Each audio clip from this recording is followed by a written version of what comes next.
हरे कृष्णा कृष्णा कृष्णा हरे हरे, हरे राम राम राम हरे हरे। जय श्री कृष्णा, राधे राधे। कैसे हैं आप सब लोग? आशा रखती हूँ अच्छे ही होंगे। स्वागत करती हूँ आप सभी लोगों का लड्डू गोपाल जी की सेवा ज्ञान भक्ति चैनल में और आपके अपने परिवार में। तो आज का वीडियो विशेष है क्योंकि अधिक मास में पड़ने वाली जो परमा एकादशी है उसकी जानकारी इसमें मिलने वाली है। तो जानते हैं व्रत की विधि, शुभ मुहूर्त, पारण का समय और महत्व, साथ ही में जानेंगे कथा। ठीक है, तो वीडियो फुल वॉच करें, स्किप ना करें। तो अधिक मास की ये आखिरी एकादशी है। इसके बाद में नवरात्रि शुरू हो जाएंगे। हिंदू धर्म में अधिक मास का बहुत महत्व होता है, विशेष महत्व होता है। और अधिक मास की आखिरी परम एकादशी के नाम से इसे जाना जाता है। तो इस साल परम एकादशी का जो व्रत है वो 13 अक्टूबर दिन मंगलवार को रखा जाएगा। अधिक मास की जो ये एकादशी है ये इसका विशेष महत्व है। मान्यता है कि एकादशी तिथि भगवान विष्णु को अत्यंत प्रिय होती है। ये महीना भी भगवान विष्णु को जाता है। तो जो व्यक्ति भगवान विष्णु की इस समय पूजा करता है, व्रत रखता है, उपवास रखता है, मंत्र जाप करता है, वह व्यक्ति प्रिय भक्तों की श्रेणी में शामिल हो जाता है। इसीलिए अधिक मास में आने वाली एकादशी जो है इसका विशेष महत्व होता है। तो परम एकादशी की जो पूजा विधि है वो हम जान लेते हैं। सबसे पहले परम एकादशी के दिन आपको सूर्योदय से पहले उठना है, स्नान आदि से निवृत्त होना है। इसके बाद आपको साफ स्वच्छ वस्त्र धारण करने हैं। फिर आपको पूजा घर में जाना है, पूजा का जो स्थान है वो साफ स्वच्छ करना है। आप चाहें तो एक पाटा बिछाएं और अगर आपके मंदिर में इतनी जगह है तो आप वहीं पर पीले रंग का कपड़ा बिछाएं। फिर उस पर आप कुमकुम से स्वास्तिक बना सकते हैं। क्योंकि चावल एकादशी के दिन यूज़ नहीं होते हैं तो आप तिल से भी बना सकते हैं। और फूलों से कुमकुम से पूजा करें भगवान विष्णु जी की। अगर आपके पास उनके फ़ोटो चित्र है, तस्वीर है, प्रतिमा है, विग्रह है, आप वो स्थापित करें। नहीं है तो आप कलश स्थापना करके भी पूजा कर सकते हैं। ठीक है, फिर धूप और दीप अगरबत्ती जलाएं, उनको फूलों का हार पहनाएं और चंदन का तिलक लगाएं। साथ में भगवान विष्णु को जो अत्यंत प्रिय है वो है पीले रंग की फूल, पीले रंग की मिठाई, इसका आप भोग लगाएं। इसके बाद में विष्णु चालीसा, विष्णु स्तुति, विष्णु स्तोत्र, विष्णु सहस्त्र नाम और परम एकादशी व्रत की कथा सुनें। भगवान विष्णु के मंत्रों का जाप करें। फिर भगवान विष्णु की आरती करें, उन्हें भोग लगाएं। इसी तरह व्रत वाले दिन सूर्यास्त तक आप कभी भी उनका पूजन कर सकते हैं। चाहे तो सूर्यास्त होने के बाद में भी आप पूजन कर सकते हैं। ठीक है, और इसके बाद में आप जो प्रसाद है पूरे परिवार में वितरण करें। तो अब ये जो एकादशी है इसका महत्व हम जान लेते हैं। तो परम एकादशी के दिन व्रत रखने वाले पर भगवान विष्णु के भक्तों को परम सुख मिलता है। तो मान्यता है कि इस एकादशी का व्रत करने से भगवान विष्णु की कृपा बनी रहती है। और ये भी माना जाता है कि जो लोग अधिक मास के कृष्ण पक्ष में आने वाली परम एकादशी का व्रत रखते हैं वह भगवान विष्णु के धाम यानी कि बैकुंठ धाम को प्राप्त होते हैं। बैकुंठ धाम की प्राप्ति करने के लिए ऋषि मुनि और संत आदि हजारों वर्ष तक तपस्या करते हैं। लेकिन एकादशी का व्रत इतना अधिक प्रभावशाली होता है कि इसके माध्यम से बैकुंठ धाम प्राप्त कर हम मोक्ष प्राप्ति कर सकते हैं। तो ये परम एकादशी का जो मुहूर्त है वो मैं आपको बता देती हूँ। तो 13 अक्टूबर मंगलवार की रात 8:40 से रात 10:10 तक। ठीक है, और एकादशी तिथि जो प्रारंभ हो रही है वो हो रही है सोमवार की दोपहर 4 बजकर शाम ही हो जाती है, शाम 4:38 से। ठीक है, तो एकादशी की तिथि जो समाप्त हो रही है वो देख लीजिए। 13 अक्टूबर दिन मंगलवार को 2:35 पर समाप्त हो रही है, यानी कि इस बार जल्दी समाप्त हो रही है। अब देखिए, जो परम एकादशी है यह अधिक मास में आती है।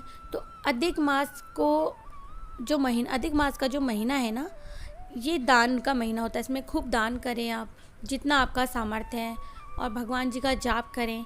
तो इस एकादशी में स्वर्ण दान, विद्या दान, अन्न दान, भूमि दान और गौदान करना चाहिए।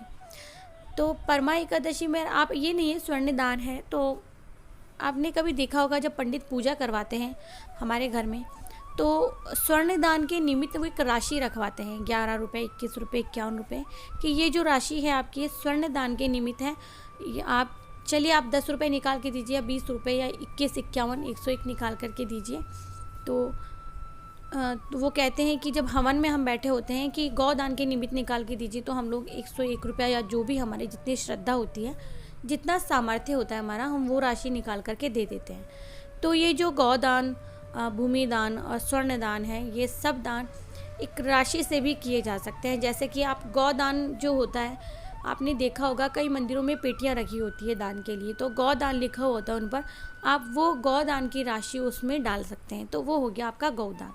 ठीक है, समझ में आ गया होगा। बाकी आप लोगों के मन में कोई ऐसा संशय नहीं रहा होगा कि जिसकी गौ दान करने की, स्वर्ण दान करने की क्षमता नहीं है, वो कैसे दान करें।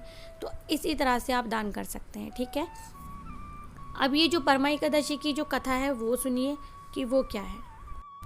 तो परम एकादशी की व्रत कथा। प्राचीन काल में सुमेधा नामक एक ब्राह्मण रहता था।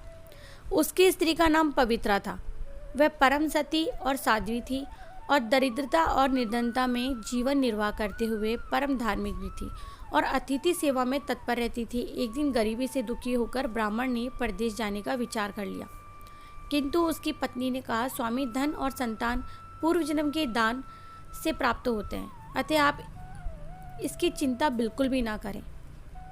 फिर क्या था, एक दिन महर्षि कौंडिन्य उनके घर आए। ब्राह्मण दंपति ने तन मन से उनकी सेवा की, आदर सत्कार किया। महर्षि ने उनकी दशा देखकर उन्हें परमा एकादशी का व्रत करने को कहा। उन्होंने कहा कि दरिद्रता को दूर करने का सुगम उपाय यही है कि तुम दोनों मिलकर अधिक मास में कृष्ण पक्ष की एकादशी का व्रत और रात्रि जागरण करो। इस एकादशी के व्रत से यक्षराज कुबेर धनाधीश बना है, हरिश्चंद्र राजा हुआ है। ऐसा कहकर मुनि चले गए। सुमेधा ने पत्नी सहित व्रत किया और प्रातःकाल एक राजकुमार घोड़े पर चढ़कर आया और उसने सुमेधा को सर्व साधन संपन्न, सर्व सुख समृद्ध एक अच्छा घर रहने को दिया। इसके बाद उनके समस्त दुख दूर हो गए, दर्द दूर हो गए। तो देखिए ये जो परमा एकादशी है ये कितनी फलदायी है और वे दोनों परम शांति से, सुख से अपना जीवन यापन करने लगे। तो ये थी हमारी परमा एकादशी की व्रत की कथा। ठीक है, तो मैं तो यही कहूँगी कि जो लोग किसी भी कारणवश एकादशी का व्रत नहीं कर पाते हैं या नहीं कर रहे हैं, तो उन्हें परमा एकादशी की व्रत की कथा ज़रूर से सुननी चाहिए। मंत्र जाप हम कर सकते हैं, या कोई भी महिला मासिक धर्म के कारण पूजा नहीं कर पा रही हैं, तो वो भी ये जो जिसे आप मानसिक सेवा कहेंगे वो कर सकती हैं, जाप कर सकती हैं। पूजा भी हम मानसिक सेवा के द्वारा कर सकते हैं। जैसा कि मैंने पहले भी अपनी कई वीडियोस में बताया है कि पहले के ऋषि मुनि केवल तपस्या और यज्ञ हवन करके ही संपूर्ण पूजन और तप के द्वारा भगवान को प्रसन्न कर लिया करते थे।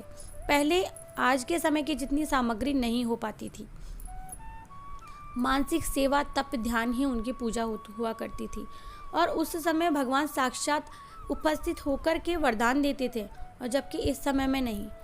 तो मानसिक सेवा से बढ़कर और कोई पूजा हो ही नहीं सकती है। ठीक है, तो आप मानसिक पूजा भी कर सकते हैं और जितना हो सके उतना आप भगवान जी का जाप करें, ध्यान करें, अपने मन को सरल, सुलभ और स्वच्छ बनाए रखें। कोई भी अगर गलती किसी से हो जाती है तो उसे क्षमा करने के अपने मन में विचार और भाव हमेशा रहने दें। तो बस मैं तो यही कहूँगी कि अगर आप लोगों को ये वीडियो अच्छा लगता है तो प्लीज़ वीडियो को ज़रूर से लाइक करें, चैनल को सब्सक्राइब करें, फ्रेंड्स फैमिली में ज़रूर से शेयर करें। और अगर किसी भी विषय में आपको वीडियो चाहिए तो आप वीडियो में कमेंट करके बोल सकते हैं, या वीडियो से संबंधित आपको कुछ भी पूछना हो तो भी आप कमेंट सेक्शन में जा कर के पूछ सकते हैं। तो मिलते हैं नेक्स्ट वीडियो में कोई भी प्यारा सा टॉपिक लेकर के। तब तक के लिए जय श्री कृष्णा, राधे राधे।